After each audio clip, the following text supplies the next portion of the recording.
రామ్మోహన్ రెడ్డి గారు వాళ్ళ ఆందోళన సరే, అది ఇంకేమీ కాలేదు, ఏం కాకముందు ఎందుకు ఆందోళన అని మీరు కొట్టిపడేస్తారు కాంగ్రెస్ నాయకులు. కానీ ఇక్కడ పాయింట్ ఏంటంటే ఎప్పుడో జరిగిన 2016లో జరిగిన జిల్లాల పునర్విభజన చేసేందుకు ఒక జ్యుడిషియల్ కమిషన్ ఏర్పాటు చేసి శాస్త్రీయంగా నిజంగా కూడా జిల్లాలు కొంచెం ఎక్కువ ఉన్నాయి, అక్కడక్కడ అనవసరంగా పెట్టారని చర్చ ఉంది.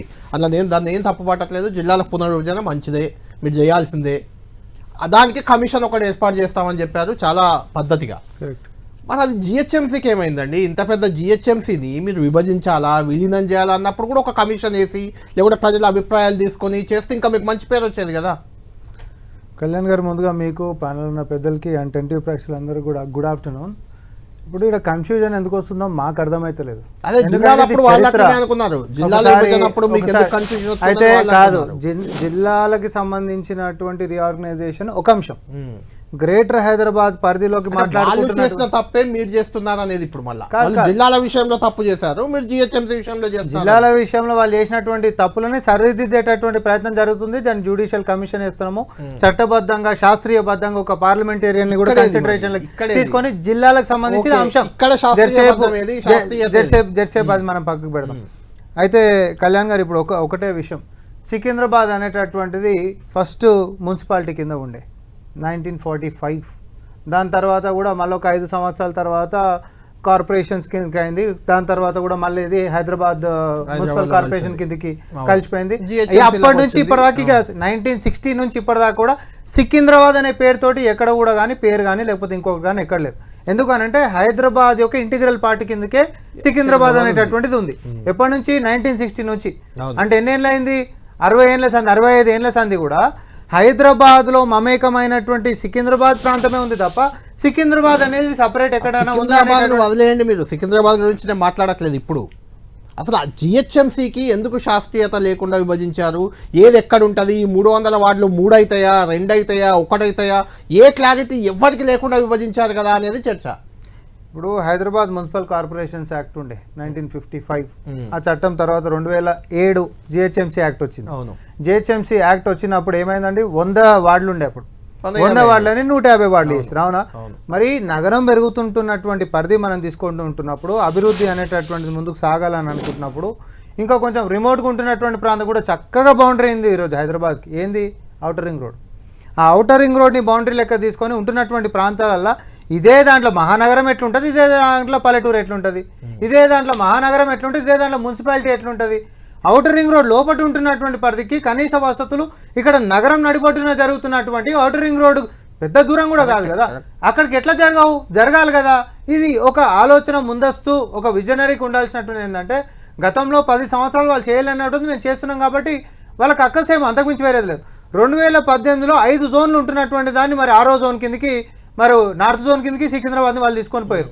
మేమనేది, ఒకవేళ వీళ్ళు సికింద్రాబాద్కి సంబంధించినటువంటి ప్రజలకు అర్థం కాని భాషలలో మనం వద్దు, మేము ఈరోజు తీసుకుంటున్నటువంటి నిర్ణయాలలో గతంలో సికింద్రాబాద్కి జరిగినటువంటి లాభాన్ని మేము ఈరోజు తీసేస్తుందేదా ఒకటి చెప్పు.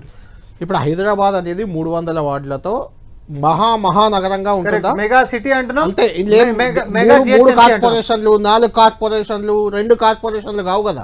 ఇప్పుడు 300 వార్డులతో మెగా కార్పొరేషన్ ఉంటుంది, అంతేనా? మెగా కార్పొరేషన్ ఉంటుందా? హైదరాబాద్ 150 ఉంటుందా? మల్కాజ్గిరి 75 ఉంటుందా? రామ్మోహన్ గారు, ఆ క్లారిటీ లేకే ఈ గందరగోళం. ఆ క్లారిటీ ఇచ్చేస్తే కూడా ఉండేది కాదు. ఏ క్లారిటీ లేని కాదు, మనం కాదు ఆర్డినెన్స్ విషయంలో మనం ఇచ్చే చూస్తూనే ఊపింది కాదు కదా. మన అసెంబ్లీలో చర్చ కూడా దీని గురించి మనం చేసినాం కదా. అరే దురదృష్టవశాత్తు బీఆర్ఎస్ పార్టీ లేదు. ఇట్లాంటి సంక్లిష్టమైనటువంటివి ఏదైతే ప్రజలకు తీసుకొని పోవాలనేటటువంటి అంశాలు తీసుకొని 3,000 పైచిలకు అబ్జెక్షన్స్ రేజ్ చేసిండ్రు. ఇంకొకటి, మీడియా ముందుకు వచ్చి మా సొంత పార్టీ వాళ్ళు కూడా. రామ్మోహన్ గారు, నాకు ఒక కార్పొరేటర్ శ్రావణ్ గారు, మీకు తెలిసే ఉంటుంది, బీజేపీ కార్పొరేటర్, ఆయన నాతో డిబేట్లో ఇట్లనే చేయని చెప్పారు. నా వార్డును, నా డివిజన్ను విభజించారు. ఆ డివిజన్ ఏదో మార్కులు చేశారట, అవి ఎక్కడున్నాయి ఆ మైల్ స్టోన్లు, వాళ్ళు చెప్పిన మార్కులు అందులో అని నేను వెతుక్కుంటున్నా అని చెప్పాడు. ఆయన డివిజన్లో ఆయనకు తెలియని మార్కులు అట అవి. అంటే ఇలా కూర్చొని ఇట్లా ఇది అని గీసేశారు అనేది అలిగేషన్. ఇప్పుడు ఇది దాన్ని అని గీసేసి ఎంత జనాభా ఉందో తెలియదు, ఎంత విస్తీర్ణం ఉందో తెలియదు ఒక డివిజన్ కు. అదే లేదని అధికారులు దానికి ఒక ప్రతిపాదన పెట్టిరు. ఉంటే రోడ్లన్నా లేకపోతే వాటర్ బాడీలన్నా లేకపోతే కాలువలన్నా ఒక బౌండరీ. అయితే ఆడ కూడా కళ్యాణ్ గారు ఇది మనం ఎందుకంటే పారదర్శకంగా మాట్లాడుతున్నాం. ఈ క్లారిటీలు కావాలి అని చెప్పేసి ఒక సెషన్ మొత్తం జరిగినప్పుడు మా పార్టీ వాళ్ళు కూడా అధికార పార్టీ అనేటువంటి మా వాళ్ళు కూడా మీడియా ముందుకు వచ్చి మరి ఎమ్మెల్సీలు అందరు మాట్లాడింది మీరు చూసారు, విపుల్ మాట్లాడింది చూసారు, కార్పొరేటర్లు మాట్లాడింది చూసారు, ఫ్లోర్ లీడర్. ఏంటంటే స్పష్టతనియాల్సినటువంటి బాధ్యత ప్రభుత్వం మీద, అంటే అధికారులు ఎవరైతే దీనికి సంబంధించినటువంటి అబ్జెక్షన్స్ అన్ని తీసుకున్నారు. ఏ అబ్జెక్షన్స్ అయితే సీరియస్ గా తీసుకొని మార్చాల్సినటువంటి ఉన్నాయి. కొన్ని అంశాలలో ఏం తీసుకొని వచ్చారంటే ఎక్కువ జనాభా తక్కువ జనాభా అనేటటువంటి లేకుండా ఈక్వల్ గా పోవాల్సినటువంటి అవసరం ఉందని అధికారులు చెప్పారు. జనాభా లెక్కలేదు, ఎంత జనాభా ఉందో లెక్కలేదు. స్పష్టత లేని వాటి దగ్గర కన్సిడర్ చేసుకొని దాని యొక్క రిపేర్ సిస్టమ్ కూడా చేసినట్టు నేను గుర్తు చేస్తాను. ఓకే, ప్రకాష్ రెడ్డి గారు కూడా మనకు జాయిన్ అయ్యారు. ప్రకాష్ రెడ్డి గారు అయితే అసలు ఈ విభజనే మొత్తానికి బీజేపీ దీన్ని వ్యతిరేకిస్తుంది పూర్తిగా. బీఆర్ఎస్ అన్న కొంచెం సంశయిస్తుంది, వ్యతిరేకించాలా మద్దతు ఇవ్వాలా వాళ్ళకి అర్థం కావట్లేదు. కృష్ణ గారు మళ్ళీ మీ దగ్గరికి వస్తారు. రామ్మోహన్ రెడ్డి గారు ఇద్దరు మాట్లాడింది విన్న తర్వాత ఔటర్ రింగ్ రోడ్ని ఇట్లా బార్డర్ గీసుకొని ఆ లోపల ఉన్నాయి మొత్తం జిహెచ్ఎంసీ అని పెట్టి పడేస్తే వచ్చే ఇబ్బందులు అని చెప్తున్నారు ప్రకాష్ రెడ్డి గారు. వాస్తవం కూడా అందులో కొన్ని బార్డర్లో కొన్ని విలేజెస్ ఉన్నాయి, అక్కడ ఇంకా వ్యవసాయం అగ్రికల్చర్ చేస్తున్న విలేజెస్ కూడా ఉన్నాయి. వాటిని మీరు హైదరాబాద్ మున్సిపల్ కార్పొరేషన్లో కలిపి ఆ చిన్న చిన్న ఇల్లు రైతులు వాళ్ళకు కూడా జిహెచ్ఎంసీ ట్యాక్సెస్ ఇన్ జనరల్ కొంచెం ఎక్కువ ఉంటాయి. ఆ ట్యాక్స్ వాడు బేర్ చేయాల్సిన పరిస్థితి వస్తుంది. గ్రామంలో విలేజ్కి ట్యాక్స్ కట్టే వ్యక్తి ఇప్పుడు జిహెచ్ఎంసీకి కట్టాలంటే ఇబ్బంది కదా. అట్లా అంటే శాస్త్రీయత లోపిస్తుంది ఇక్కడ అనేది ఏం లేదు. అస్సలు కాదు. కోర్ హైదరాబాద్ ఏరియాలో కూడా అగ్రికల్చర్ ల్యాండ్స్ ఉన్నాయి. ఓకే, దాన్ని ఏవైతే మన కన్వర్షన్ దానికి పోయినప్పుడు రేపు పొద్దున్న డెవలప్మెంట్కి పోయినప్పుడు కన్వర్షన్ చేసుకునేటటువంటి వెసులుబాటు ఉంది.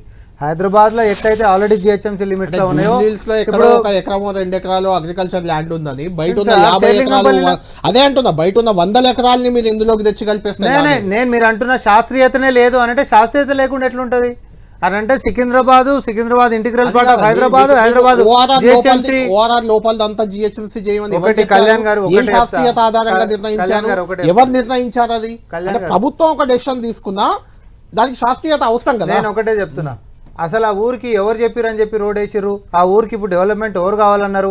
ఇంకా అందరు వ్యవసాయమే చేసుకుంటారు.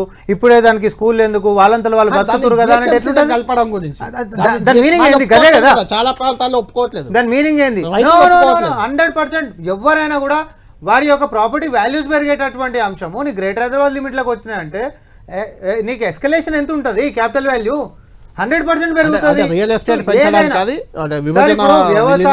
వ్యవసాయం కంచి నువ్వు భూములు ఉంచుకొని పంపిస్తూ ఒక అంశం ఉంటదేమో, ఇది అది కాదు కదా. హైదరాబాద్ 100% అన్ని రకాలుగా. సరే ఒక అయిపోలే మీరు చెప్పండి. ఇప్పుడు ప్రకాష్ రెడ్డి గారైనా కృష్ణ గారైనా ఒక మాట ఏమన్నారు అంటే ఇండస్ట్రీస్ కూడా ఇడికించి ఏదో బయటకు తీసుకొని పోతున్నారు, ఈడాది ఉంది bumper to bumper fender to fender అన్నాడు. మేము మా HILTP పాలసీలు చాలా స్పష్టంగా మేము చెప్పినాము. నెట్ జీరో ఇండస్ట్రియల్ జోన్ మనం ఈరోజు పెట్టినాం. ఫ్యూచర్ సిటీలో మనం వస్తున్నటువంటి ఏవైనా కూడా పొల్యూషన్ లేనటువంటివి. ఆల్రెడీ పొల్యూషన్ వస్తుందని ప్రకాష్ రెడ్డి గారు అంటున్నారు, వాళ్ళు వర్తమానంలో లేనట్టున్నారు. ఇక్కడ జీరో పొల్యూషన్ గురించి ఈ తెలంగాణ మరీ ముఖ్యంగా హైదరాబాద్ ఉండాలని చెప్పి ఈవీ వెహికల్స్ మీద మనం ట్యాక్స్ ఎగ్జామ్షన్ భారతదేశంలో ఏ రాష్ట్రం ఇవ్వలేదని బీజేపీ దాంట్లో మేమిచ్చినాము టోటల్ ఎగ్జామ్షన్ మేమిచ్చినాం మొత్తము. మేము ఈవీ పాలసీ మీదకించి మనం వచ్చినాము. గ్రీన్ బస్సెస్ పాలసీకి పోతున్నాం. అన్నిటి మీద రాజకీయాలు అండి, ఇబ్బంది ఏం లేదు. కానీ నగరాన్ని అభివృద్ధి చేసి తీరుతాం. 100కి 150 కూడా ఎవరు చేయమంటుడు? ఏ శాస్త్రీయత మీదకని చేయమన్నాడు అనేటటువంటిది 2007లో కూడా వాదనలు వచ్చినాయి. కానీ వచ్చినాయి కదా, అభివృద్ధి జరుగుతూనే ఉంటది, ప్రజలు జరుగుతూనే ఉంటారు.